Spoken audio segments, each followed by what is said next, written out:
Hi everyone, it's Brian here from brightech.co.uk. Going to have a quick tutorial here for you on how to fix the NTLDR missing error message when you reboot your PC. This is going to be a pretty straightforward fix for you guys. All you need is a Windows CD and put that in your drive. So basically the first thing you need to do is obviously get your Windows CD, stick it into the drive so we can enter the recovery console. So the next thing you need to do is go into your BIOS by tapping on F2 or DL or Del on your keyboard and basically to enter the BIOS. Now some of the computers may be different and you might not need to push F2, it might be something else, but these are the main two ones that you push to get into the BIOS.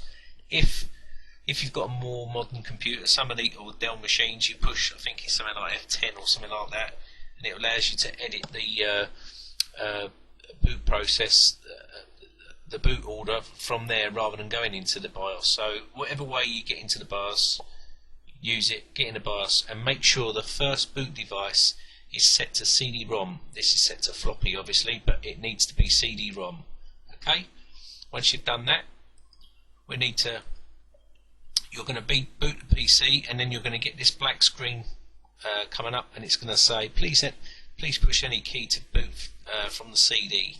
You just push any key basically, and this will start the loading process of Windows. So the next thing you'll come to is don't touch nothing until you get to this screen, and then what you want to do here is just push R on the keyboard to enter the recovery console. Don't push the top one because this will start to install Windows. You need to push R on the keyboard as I've marked out here, and then that will start taking you into the recovery console. Once you get into the recovery console, you will see a black screen like this with 1:C:\Windows. That means Windows is on C drive, and it's on. You need to put 1 in. Now you may have a few drives here if you've got dual boots and whatnot. So select the drive that's got Windows, that's got the fault on it, maybe Windows XP. So you just type 1 if it's on that drive. Push enter, and then you will come up to where it says administrator password. Now if you've not got administration password set, and just push enter, and it will take you to the C:\Windows command prompt here. If you have, you need to enter the password in at this stage to get to the actual command prompt bit here. Okay, so the next bit we need to do is start putting in commands to put the files back in that are missing.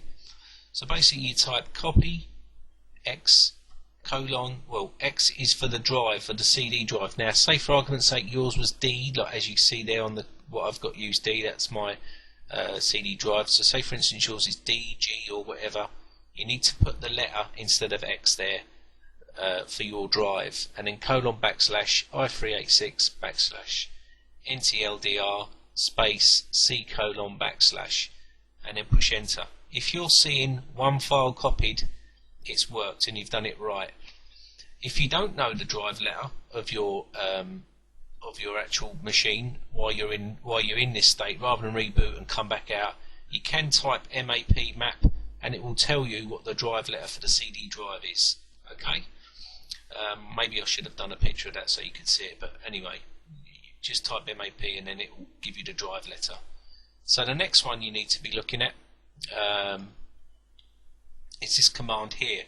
You need to type copy and the letter of the drive, the CD drive, :i386 /NTDetect.com C:\. Once you've typed that in, push enter, and then you should see one file copied like there as it is on the screen, and basically you know you've done it right. Obviously you don't put type in or the colons here, you don't put this bit in, you just type it from the copy part. Yeah, so you put copy in. Okay, next. So you need to type now boot config or boot CFG /rebuild. This will start to rebuild the boot config, yeah. and rebuild it. So you will see scanning for all disks for Windows installation on the screen. That's what you need to do, and you just give it a little bit of time and it will start to rebuild. And then once you get that done, you need to do this next step, and it will come up with totally identify Windows installations 1 or whatever you've got there, 1C for /Windows, add installation to the booting list, yes, no or all. You put Y for yes, just put Y for yes and type enter basically. And then your next best thing is typing in the actual name that you want, and it will come up and ask you what you want to do for entering the load identifier. So basically you just type in a name that you want to do. Now for example, you could put Windows XP Pro or Windows XP or XP Pro or whatever you want, yeah, just type anything you like in there and that will be that. And then the next thing you need to do is you need to type in /fast detect, yeah, just like that at the top, not the type, the /fast detect. And if you look down the bottom there, you can see it in the command prompt how it's been typed out. The next thing you need to do is you need to type dir just to make sure the files are being copied across, and you can see them there. You can see the NTLDR file, and you can now see the ntdetect.com file is actually in there. They're back in there, so you can see them. Okay. The next thing you need to be doing is type in exit exit, and then basically push enter, and that will reboot the computer.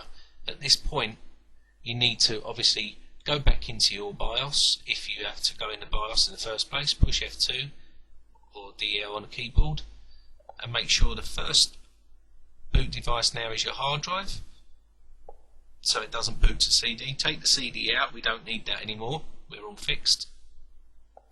Or if you don't need to go in there, then take the CD out and then just go into your go into the normal process that you did to change that back. Yeah.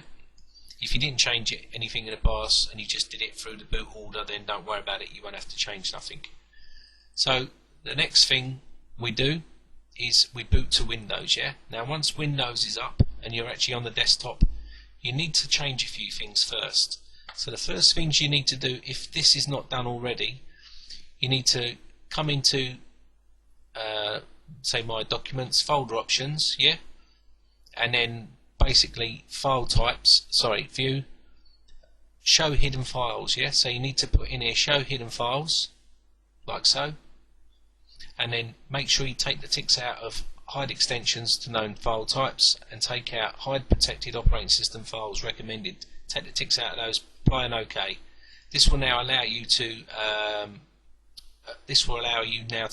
do what we're going to do. So go to my computer, see, and then you should see your files, ntdetect.com and NTLDR files, but they won't look grayed out like this.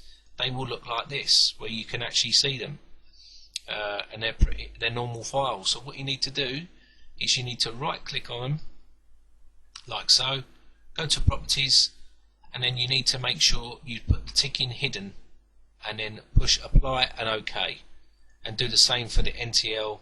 Mine's already done, but I'm just going to show you. Right click, properties, hidden, apply and OK, and then that's it, you're done. So then if you want to go back and change them, you can change back to hide me Windows files. You can do by doing the same thing you just did previously. And that's it, you're all done and you should be all fixed. Okay, so I hope this tutorial helps you out and fixes this common error message that you get. I do quite a lot of these in a few months. I do them all the time, and you get HAL DLLs, and I'll do some tutorials on those as well and all the other ones. So thanks very much for watching. Please leave your comments, and I should be making some more tutorials in the future. My name's Brian from britech.co.uk. Bye for now.